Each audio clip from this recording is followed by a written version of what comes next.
La la la la la la. La la She's la getting la in the la Christmas spirit, I think. Relentless. Got 3 weeks of this. But I suppose the weather's getting you in the Christmas spirit, isn't it? Talk of snow. Absolutely. What you've just seen, by the way, is a snapshot of weather trending at work. I sing and he doesn't like it. That's basically where we are. But there is some, well, really quite impactful weather across the UK in the next few days. And it's like, there's not just one thing to talk about. There are chapters in this story, aren't there? The next few days could turn into the next few weeks, actually. Read my blog. Oh, okay. So, let's start with Storm Caroline. Not so sweet, Caroline. For Thursday, a wet and windy spell for northern parts of Scotland, gusts of 70 to 80 miles an hour potentially, but we're not talking about, you know, a massive swathe of the UK. No, a stormy spell for north of Scotland. You know, you could argue north of Scotland is used to very strong winds, but there will be impacts for sure. There will be travel disruption. There could well be power outages as well. So we're not downplaying Caroline, but on a scale of 1 to 10, it probably won't be a 10 in terms of its impacts on the rest of the UK. So let's put that one in context. It's what happens after Caroline, perhaps, which will have more of a punch for many other parts of the UK, yeah? Here's Caroline. Oh, yes. Sweeps away. Then what? So Caroline's gone? Yes. And then what happens? Ah, yes.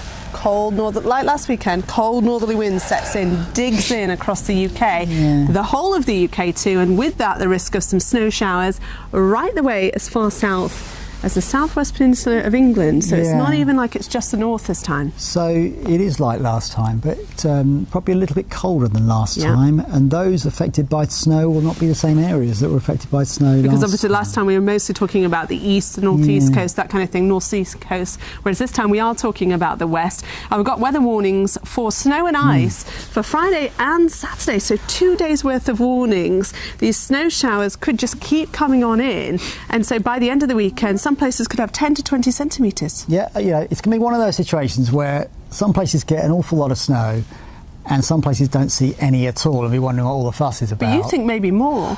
Yeah, some places that see shower after shower after shower after shower will see the snow piling up. Some parts of northern Britain, upland parts of northern Britain, I reckon, could see a foot of snow come the end of the weekend, and that is because beyond Saturday, Sara, we've got more trouble looming.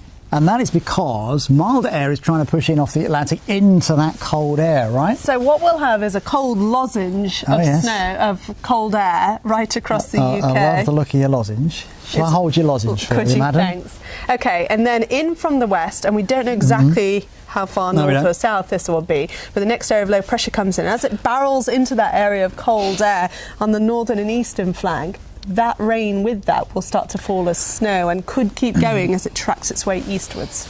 Yeah, so it's places, as Sara says, to the north of the low pressure that stay in the cold air, where what comes out of the sky will probably stay as snow. Places that are to the south of that low pressure system might start for snow, probably turn back to sleet and rain. So the track of that low is all important. It's several days off. The computer models still haven't firmed that one up. So it's impossible for us to stand here and tell you who's going to be worst affected by that, but it's one we're keeping a close eye on. So that's chapter 3. The big question is, what happens in chapter 4 of our story? Or 5 or 6, because it's the same sort of scenario where you have a low pressure coming in, it clears out of the way, another plunge, maybe another low pressure coming in, clears out of the way, another plunge. Quick question, every time we get these plunges, because obviously we had one last weekend, here's another, you're talking about another one at the start of next week, are we getting incrementally colder? It's not as straightforward as that. Okay. Sometimes yes, sometimes no, but it's December.